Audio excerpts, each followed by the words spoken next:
여러분, 이 땅을 살아가는 사람들 중에 성공을 싫어하는 사람은 하나도 없을 것입니다. 그러므로 사람들이 밤낮 잠을 자지 않고 또 식사를 걸러가면서 동분서주하는 그 모든 이유들도 성공을 위한 것이라고 우리가 볼 수가 있습니다. 성공의 기준은 저마다 다른 것이죠. 우리가 예수님을 믿는 사람과 믿지 않는 사람의 그 성공 기준이 다른 것이고 살아가는 삶의 그 방식과 가치 기준이 다른 것입니다. 세상의 많은 사람들은 가난한 자는 부자가 되기를 열망하는 것이고 배우지 못한 사람은 배움에 대한 그리고 학위와 또 높은 자리를 갈망할 것입니다. 요셉이라고 하는 사람은 가장 높은 가치 기준, 성공의 가치 기준을 하나님과의 관계에 두었다는 것이죠. 하나님과의 관계. 그것이 요셉이 갈망했었던 가장 큰 가치 기준이었다는 것입니다. 요셉은 어려서부터 꿈꾸는 자였어요. 꿈꾸는 자. 우리가 단순하게 꿈을 꾼다. 밤에 잠을 자다가 꿈을 꿨다. 이것을 말하는 것이 아니라 하나님의 경륜 안에 있는 하나님의 비전을 보았다는 것입니다. 하나님의 비전을 보는 자였어요. 그렇기 때문에 하나님의 비전을 보는 자였기 때문에 이런 비전을 보지 못하는 형제들로부터 미움의 대상이 되었고 결국은 물없는 그러한 웅덩이에 던져지게 되고 미디안 상인들에게 은 20에 팔려서 애굽으로 가게 되는 것입니다. 자, 그래서 이 애굽에 가서 그는 그 보디발의 집에 팔리게 되었는데 10년 동안을 그는 종살이를 하게 됩니다. 그가 성실함과 그리고 하나님이 그와 함께 하심을 보디발이 보고 가정 총무를 삼았어요. 제반 모든 업무를 그에게 다 위임했습니다. 오직 자기 아내만을 손대지 말고 모든 것을 임의로 주관할 수 있도록 그런 책임을 맡겼던 것입니다. 그런데 오늘 본문의 말씀을 보게 되면 그가 보디발의 아내로부터 유혹을 당하게 되죠. 그때 그는 그것을 뿌리치고 도망을 하게 됩니다. 몸을 피하게 됩니다. 그때 보디발의 아내가 사람들에게 크게 소리를 지르고 사람들을 모아서 이렇게 요셉에게 누명을 씌우게 되고 그는 곧 체포를 당하게 됩니다. 그는 옥에 갇히게 되고 결국 옥에서 3년 동안 옥살이를 하게 되고 그가 17세에 17살에 노예로 팔려와서 30세에 바로 왕의 꿈을 해몽함으로써 그가 애굽의 총리가 되는 그러한 놀라운 하나님의 비전이 성취되는 그 일들을 성경을 통해서 보게 되는 것입니다. 자, 오늘 말씀 10절의 말씀에 보면은 이 유혹이 얼마나 강력하게 밀고 들어오는지를 우리가 알 수가 있어요. 여러분, 이 미혹의 배후에는 마귀가 있는 것입니다. 마귀가 사람을 도구로 사용하는 거예요. 끊임없이 역사하는데 이 마귀는 한두 번 하다가 안 돼서 포기하는 자가 아니에요. 마귀는 끊임없이 역사하는 것입니다. 하나님의 아들 예수님을 넘어뜨리기 위해서 마귀는 예수님께서 성령의 세례를 받으시고 성령에게 이끌려서 시험을 받기 위해서 광야로 성령께서 이끄셨죠. 40일을 금식하신 후에 줄이 쳤을 때 마귀가 예수님께 찾아와서 유혹하는 장면이 나오고 있습니다. 그 3번의 유혹이 나오고 있어요. 그리고 성경은 기록하기를 얼마 동안 떠나니라. 얼마 동안 떠나니라. 이렇게 말씀하고 있어요. 마귀는 광야에서 예수님을 시험했습니다. 그리고 얼마 동안 떠난 거예요. 예수님의 공생애 속에서 끊임없이 마귀는 역사했고 제자들을 통해서도 역사했고 또 무리들을 통해서 예수님의 목을 지켰습니다. 이러한 끊임없는 마귀의 역사가 있었던 것을 우리는 보게 됩니다. 자, 10절 말씀 보면 여인이 날마다 요셉에게 청하였으나 날마다 청하였다. 날마다 청하였다. 자, 날마다 이렇게 매일같이 여인이 청하였다. 이렇게 말씀하고 있어요. 자, 보디발의 아내가 요셉에게 날마다 말함으로 인하여서 타락할 만한 그러한 유혹의 상황에 직면해 있었던 것입니다. 매일매일의 삶이 유혹을 받을 수 있는 그런 상황이었다는 거예요. 자, 그런데 말씀해 보니까 요셉이 듣지 아니하여 동침하지 아니할 뿐더러 함께 있지도 아니하니라. 이렇게 말씀하고 있어요. 여러분, 이렇게 할 수 있었던 그 원인이 무엇인가요? 요셉이 이렇게 할 수 있었던 그 근본적 요인이 무엇입니까? 이 당시에 요셉은 노예의 신분이에요. 주인의 명령을 거스르게 되면 그는 죽을 수 있는 것입니다. 그럼에도 불구하고 요셉은 그 여인의 말을 듣지 않았다. 여주인의 말을 듣지 않았다. 동침하지 아니할 뿐더러 함께 있지도 아니했다. 이렇게 말씀하고 있어요. 이것은 요셉의 중심에 하나님을 경외하는 마음이 있었다는 것입니다. 여러분, 모든 신앙의 그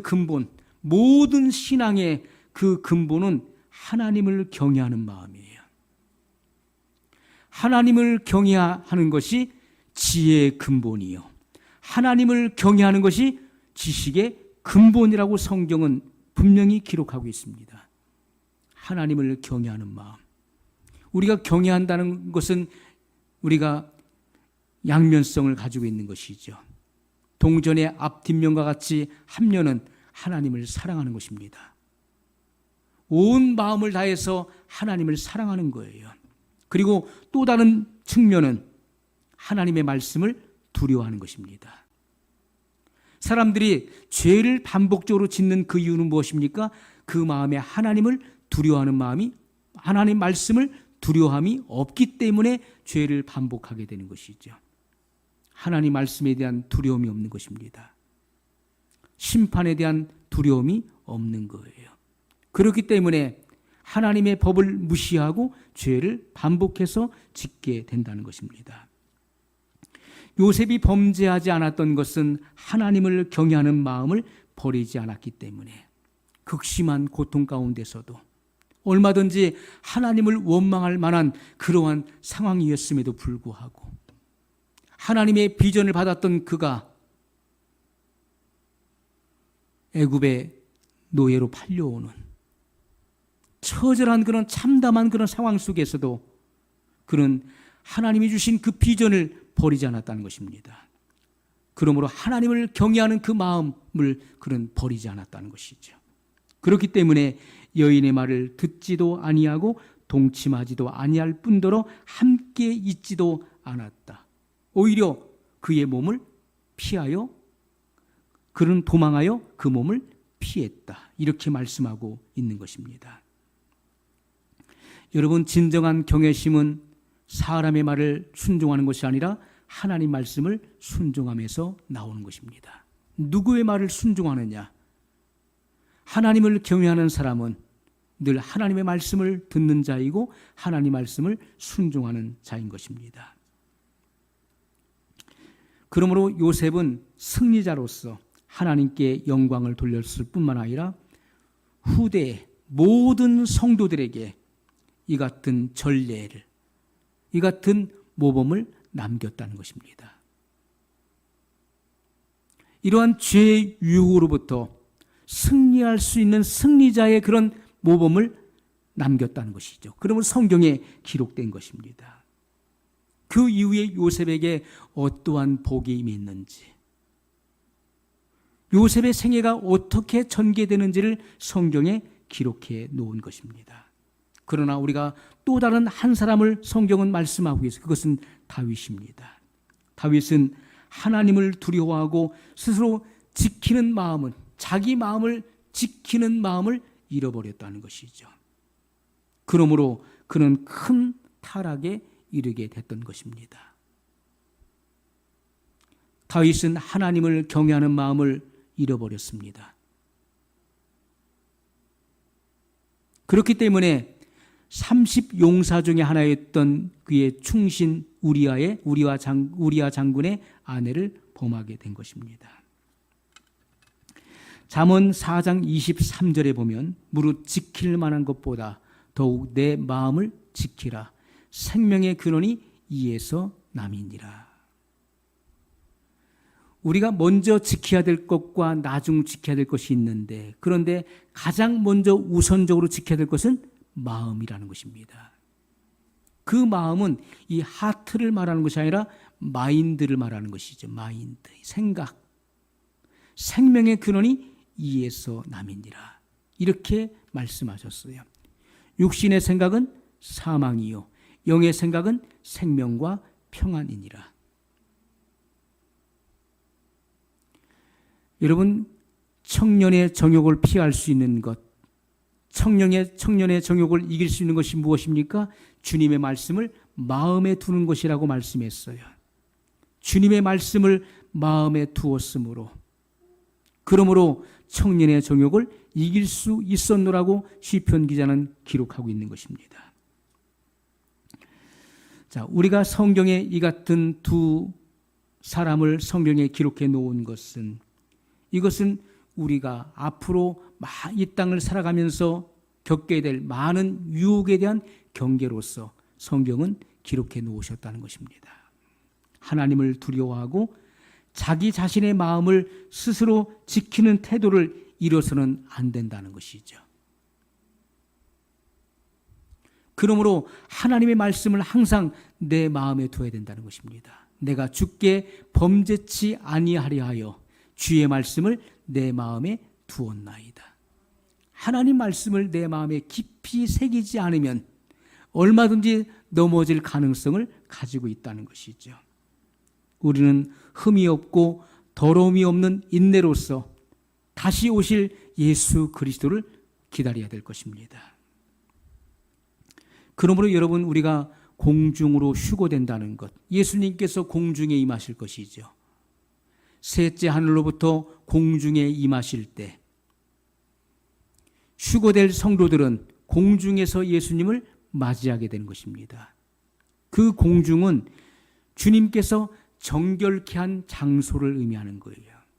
그곳은 정결하고 거룩한 장소를 의미하는 것입니다. 예수님을 맞이하는 그 장소는 거룩한 장소예요. 거기에 있는 모든 사물들은 다 거룩한 것들입니다. 거기에 있는 모든 것들은 다 거룩하다는 거예요. 거기에 있는 모든 존재들은 다 거룩한 존재들이에요. 그러므로 우리는 거룩한 세계에 들어가기 위해서, 거룩한 장소로 나가기 위해서 우리가 이 땅에서 정결케 된다는 것입니다. 정결케 되지 않은 사람은 절대로 나갈 수가 없는 것이죠. 여러분, 구원의 기초는 중생입니다. 구원의 기초는 거듭남이에요. 하나님 나라에 들어갈 수 있는 기반은 거듭남입니다. 그러므로 예수님께서 말씀하셨어요. 사람이 거듭나지 아니하면 하나님 나라를 볼 수 없느니라. 사람이 물과 성령으로 나지 아니하면 하나님 나라에 들어갈 수 없느니라, 이렇게 말씀하셨어요. 그러므로 하나님 나라에 들어갈 수 있는 그 근거, 그 기반은 바로 거듭남입니다. 그러나 여러분, 다시 오시는, 재림에 오시는 예수님을 맞이할 수 있는 그 표준은 성도의 거룩함, 바로 성결을 의미하고 있다는 것입니다. 이것은 성도의 필수 요건인 것을 분명히 말씀하고 있는 것이죠. 우리는 하나님을 경외하며 또 우리의 마음 중심으로부터 다시 오시는 재림의 예수님을 맞이할 준비를 해야 되는 것입니다. 날마다 깨어 있어서 자기 자신을 점검해 볼 수 있어야 한다는 것이죠. 또한 위로부터 주시는 하늘의 영역을 받아서 전도하는 일에 힘써야 될 것입니다. 고린도전서 2장 13절에 보면 우리가 이것을 말하거니와 사람의 지혜에 가르친 말로 아니하고 오직 성령의 가르치신 것으로 하니 신령한 일은 신령한 것으로 분별하느니라. 바울이 전도할 때 무엇으로 전도한 것입니까? 사람의 지혜에 가르친 말로 하지 아니하고 오직 성령의 가르치신 것으로 하였다. 이렇게 말씀하고 있어요. 여러분, 전도는요, 하나님의 능력입니다. 하늘의 능력이에요. 우리가 구원의 진리, 구원의 도를 깨닫는 것도 하나님의 지혜가 임해야만 이 구원의 진리를 깨달을 수 있는 거예요. 하나님의 지혜가 아니고서는 아무리 쉬운 말씀을 전해도 절대로 이 구원의 진리를 간파할 수가 없는 것입니다. 왜냐하면 이것은 영적인 비밀이기 때문에 그렇습니다. 하나님의 지혜가 임해야 돼요. 하나님의 지혜를 받은 자들만이 이 구원의 진리를 깨달을 수가 있는 것이죠. 마찬가지로 우리가 복음을 증거하고 전도하는 일도 사람의 지혜에 가르친 말로 하는 것이 아니라 성령의 가르치시는 말로 하는 것이라고 말씀하고 있어요. 여러분, 사도행전 2장에 보면은 오순절 날이 이르렀을 때 성령이 그들에게 임하셨습니다. 불의 혀같이 갈라지는 것이 저희 각 사람 위에 임하였고 그들은 보았습니다. 그들은 성령의 말하게 하심을 따라 다른 방언으로 말하기를 시작하였다라고 기록하고 있어요. 성령의 말하게 하심. 이것이 바로 성령의 지혜인 것입니다. 즉시로 사도 베드로를 위시한 11사도가 일제히 복음을 증거할 때 천하 각국으로부터 모였던 경건한 유대인들이 이 복음을 듣고 그들은 회개하기에 이르렀던 것입니다. 그것이 성령의 지혜예요. 성령의 지혜가 임하니까 그들은 예수님께서 공생애 동안에 가르쳐 주셨던 그 모든 비밀들, 그 모든 말씀들을 그들은 이해하게 됐고 깨닫게 됐다는 것입니다. 성령이 임하시면 깨닫게 되는 것입니다. 그들은 3년 동안 예수님으로부터 가르침을 받았지만은 그 말씀을 다 깨달았던 것이 아니었지요. 물론 성령께서 임하시고 감동하셨을 때는 그 성경의 비밀을 깨달았습니다. 예수님께서 하신 말씀의 비밀을 깨달았어요. 너희는 인자를 누구라 하느냐? 예수님이 누구신지를 아무도 몰랐습니다. 예수님의 말씀과 행하시는 그 이적을 보고도 사람들은 몰랐어요. 그러므로 예수님을 가리켜서 세례 요한, 예레미야 또는 엘리야 또는 선지자 중에 하나라 하더이다. 너희는 나를 누구라 하느냐 물었을 때 사도 베드로가 성령에 감동되어서 성령이 지혜를 주시니까 영안이 열렸어요. 주는 그리스도시요 살아계신 하나님의 아들이시니이다. 성령이 임하시면 알게 되는 것입니다. 오순절 성령의 강림을 통해서 그들은 예수님께서 그동안 그들에게 말씀하셨던 모든 말씀의 내용들을 그들은 순간적으로 깨닫게 됐다는 것이죠. 그러므로 사도 베드로 그 언변이 없었던 그가 하나님의 말씀을 강력하게 증거하게 되는 것이죠. 그러므로 우리는 위로부터 난 지혜를 반드시 받아야 될 것입니다. 신령한 일은 신령한 것으로 분별하느니라. 영에 속한 모든 일들은 다 신령한 것, 하나님의 말씀으로 분별된다라고 말씀하고 있어요.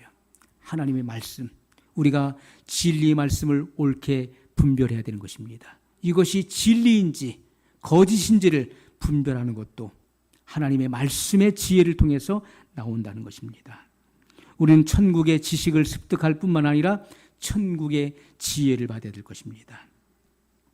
그러므로 우리가 참되고 확실한 그러한 거듭남, 중생은 바로 성결의 시작이 된다는 것이죠. 중생이 없는 성결은 있을 수가 없는 것입니다. 중생이 있기 때문에 성결이 있는 거예요. 그러므로 우리는 참되고 확실한 거듭남, 중생을 경험해야 되는 것입니다. 많은 사람들이 성결에 대해서 귀가 닳도록 말을 합니다. 성결에 대해서 이야기를 해요. 그리고 간절히 원하지요. 그러나 중요한 것은 성결의 은혜를 받기 위해서는 먼저 참된 중생을 경험하라는 것입니다. 참된 거듭남을 체험하라는 거예요. 예수님께서 분명히 말씀하셨습니다. 요한복음 3장 3절에 예수께서 대답하여 가라사대 진실로 진실로 내게 이르노니 사람이 거듭나지 아니하면 하나님 나라를 볼 수 없느니라. 사람이 거듭난다는 것은 다시 난다는 것이잖아요. 다시 난다. 그래서 니고데모가 이 말씀을 이해를 못했던 거예요. 아니, 사람이 늙으면 어떻게 다시 날 수 있습니까? 그렇다면 다시 난다는 것은 어머니 모태에 들어갔다가 다시 나와야 된다는 말씀입니까? 어떻게 그런 일이 있을 수 있습니까? 라고 이해를 한 거예요. 그래서 예수님께서 내가 유대인의 관원으로서 내가 유대인의 랍비인데 어찌하여 이 같은 진리를 깨닫지 못하느냐. 육으로 난 것은 육이요 성령으로 난 것은 영이니 이렇게 말씀하신 것이죠. 여러분, 사내들인 공회원이었던 니고데모, 유대인의 관원이었습니다. 그는 성경에 능통한 자였어요. 그러나 그는 성경을 육으로 보았기 때문에 거듭난다고 하는 이 진리를 육으로 이해하려고 하니까 이해가 안 되는 것이죠. 거듭난다, 다시 난다는 말인데 어떻게 어머니 모태에 들어갔다가 다시 나올 수 있습니까? 성경을 인간의 생각으로 이해하고 깨닫고 그것을 풀려고 하면 절대로 풀리지가 않는 것이죠. 오직 성령으로 나야 되는 것입니다. 물과 성령으로 난다는 것은 하나님의 말씀, 진리와 성령의 역사를 통해서 거듭난다는 이 진리를 분명히 말씀하고 있다는 것입니다. 요한복음 3장 5절에 예수께서 대답하시되 진실로 진실로 내게 이르노니 사람이 물과 성령으로 나지 아니하면 하나님 나라에 들어갈 수 없느니라. 그러므로 하나님 나라에 들어갈 수 있는 요건은 거듭나야 된다는 것입니다. 반드시 거듭남이 없이는 하나님 나라에 들어갈 수 없다는 것이죠. 여러분이 분명한 거듭남을 경험했다면 머지않아서 확실한 성결을 경험할 수 있는 것입니다. 그러므로 우리가 거듭남, 중생을 쉽게 가볍게 생각하지 말라는 거예요. 그러므로 우리는 모든 교인들은 거듭남의 은총을 다 경험해야 될 것입니다. 거듭나기 위해서는 먼저 첫 번째 요건이 무엇입니까? 그것은 회개죠. 철저한 회개. 회개하고 복음을 믿어야 되는 것입니다. 그러므로 우리에게 칭의와 거듭남이 이루어지게 되는 것이죠. 임하게 되는 것입니다. 오늘날 많은 신앙인들 중에서 자기 자신을 거룩하고 경건하다고 말을 하지만은 그러나 참으로 성결한 자는 아주 적다는 것이죠. 성결한 사람들은 좁은 문을 통과한 자들입니다. 그리고 매우 협착한 길을 기쁨으로 걷고 있는 자들이에요. 좁은 문을 통과해야 돼요.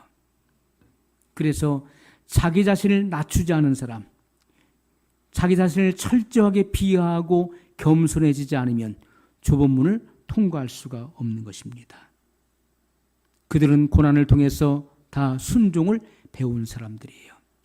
하나님의 아들이신 예수님이시라 할지라도 순종함을 통해서 경외함을 배웠다라고 성경은 기록하고 있는 것입니다.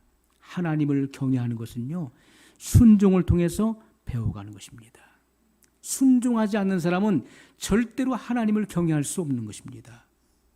하나님 말씀을 듣고도 순종하지 않는 사람은 절대로 그 중심에 하나님을 경외하는 그 경외심이 발생될 수가 없는 거예요.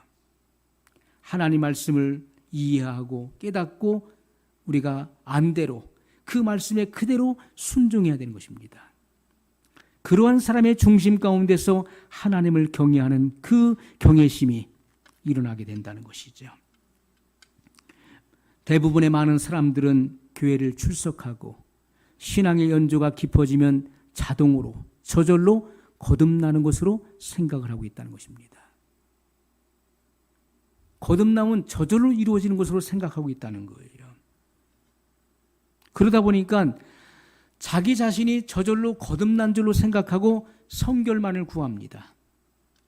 그래서 성결도 얻지 못하고 중생도 얻지 못하는 거예요. 중생도 얻지 못하고 성결도 얻지 못하게 된다는 것이죠. 오히려 이 세대 가운데서 마귀가 주는 그런 가증한 거짓 성결을 받는 이들이 너무나 많이 있습니다. 거짓 선결자들이 너무나 많이 있다는 거예요.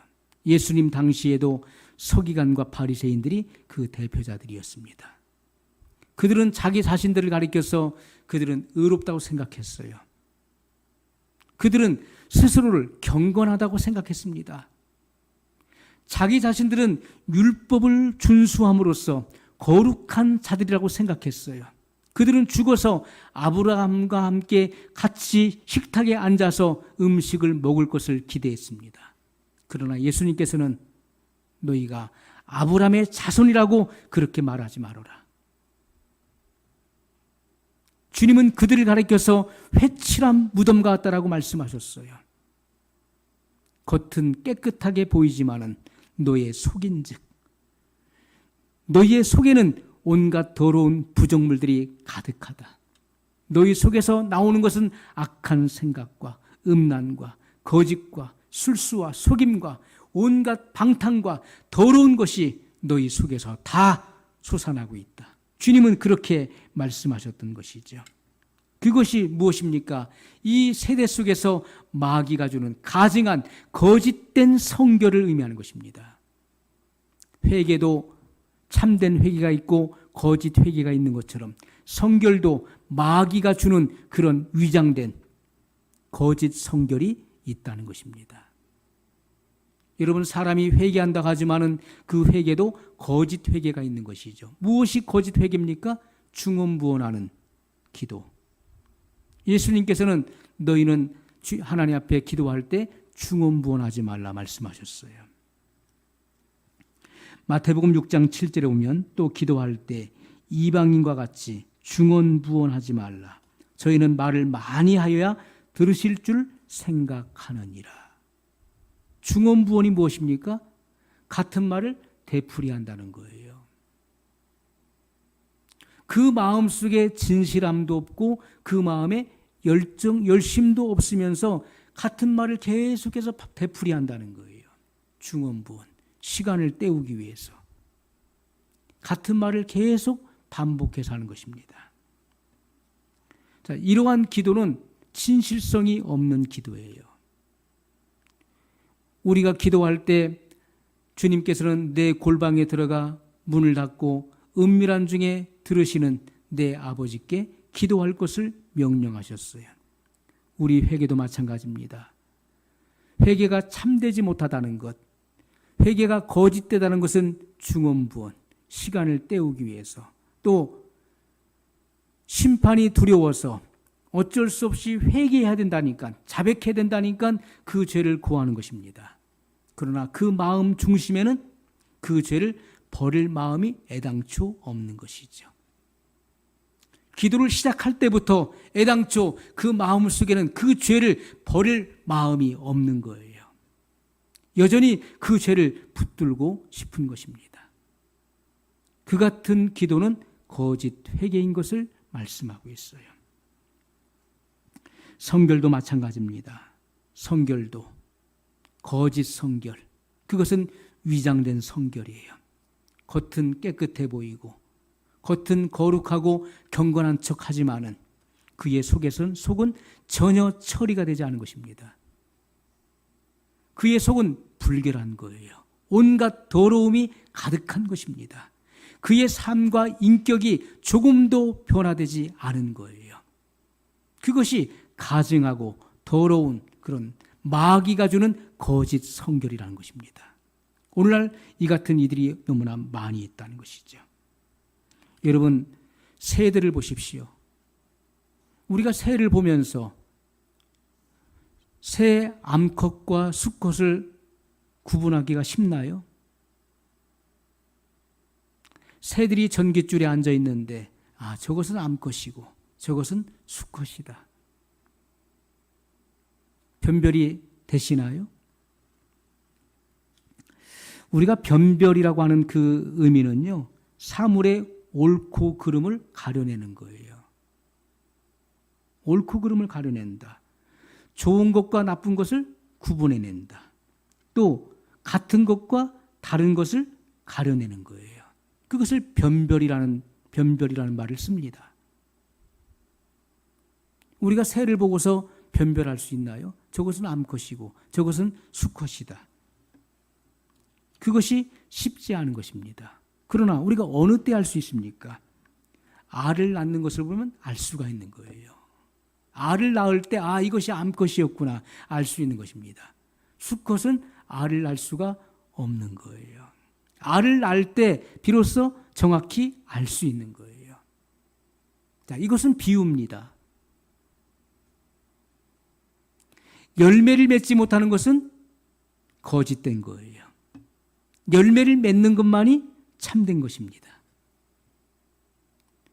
그러므로 우리가 열매를 맺느냐, 열매를 맺지 못하느냐, 좋은 열매를 맺느냐, 나쁜 열매를 맺느냐, 이것은 너무나 확실하고 명확한 것입니다. 어떠한 열매를 맺느냐, 열매를 맺느냐, 맺지 못하느냐, 이것은 정확하게 구분이 될 수 있다는 것이죠. 마태복음 7장 16절로 18절에 그의 열매로 그들을 알지니. 누구를요? 거짓 선지자. 누가 참 선지자이며 누가 거짓 선지자인지를 무엇을 통해서 안다는 말씀입니까? 그의 열매로 그들을 알지니, 이렇게 말씀하고 있어요. 가시나무에서 포도를 또는 엉겅퀴에서 무화과를 따겠느냐. 이와 같이 좋은 나무마다 아름다운 열매를 맺고 못된 나무가 나쁜 열매를 맺나니. 열매를 보면 그 나무를 알 수 있는 거예요. 열매를 보면 그 나무가 어떤 나무인지를 알 수 있는 것입니다. 그러므로 열매를 보고 그의 소속을 알 수가 있는 거예요. 열매가 그의 소속을 분명히 말해주는 것입니다. 그가 하나님께 속한 자인지 아니면 그가 마귀에게 속한 자인지를 분명히 알려준다는 거예요. 좋은 나무가 나쁜 열매를 맺을 수 없는 것입니다. 못된 나무가 아름다운 열매를 맺을 수 없느니라, 이렇게 말씀하셨어요. 그러므로 열매가 분명히 옳고 그름을, 좋은 것과 나쁜 것을 우리에게 확실하게 보여준다는 것입니다. 여러분, 참과 거짓을 변별할 수 있는 방법을 주님은 분명히 우리에게 제시하신 거예요. 옳고 그름, 참과 거짓이 무엇인지를 변별할 수 있는 방법을 주님은 분명히 그것이 바로 열매라는 것이죠. 열매를 보면 알 수 있다. 그런데 열매를 보고도 분별하지 못한다는 것은 어리석은 자인 것이죠. 가장 어리석은 자예요. 변별할 수 있는, 또 분별할 수 있는 방법을 분명히 제시했음에도 불구하고 그것을 보고도 분별해내지 못한다. 그것은요, 자기 자신을 파멸에 방임하는 결과를 가져오게 될 것입니다. 그 사람은 구제불능이에요. 오늘 우리들은 하나님의 말씀을 듣고 무엇이 옳은 것인지를 바르게 깨달을 수 있어야 됩니다. 그리고 우리의 삶 속에서 나의 소속과 나의 위치가 어디인지를 정확히 알 수 있는 것은 내게 어떤 열매가 있는가 하는 것이죠. 내 심령에, 내 속사람의 진정한 변화가 있는가 하는 것입니다. 날마다 우리는 우리 자신을 체크해야 됩니다. 날마다 우리 자신을 체크해야 돼요. 하나님 앞에서 내가 어디에 있는지를 정확하게 체크하고, 그리고 내가 맺는 열매가 어떤 열매인지를 정확하게 체크하고 주님 앞에 한 걸음씩 가까이 나아갈 수 있기를 예수님의 이름으로 축복합니다.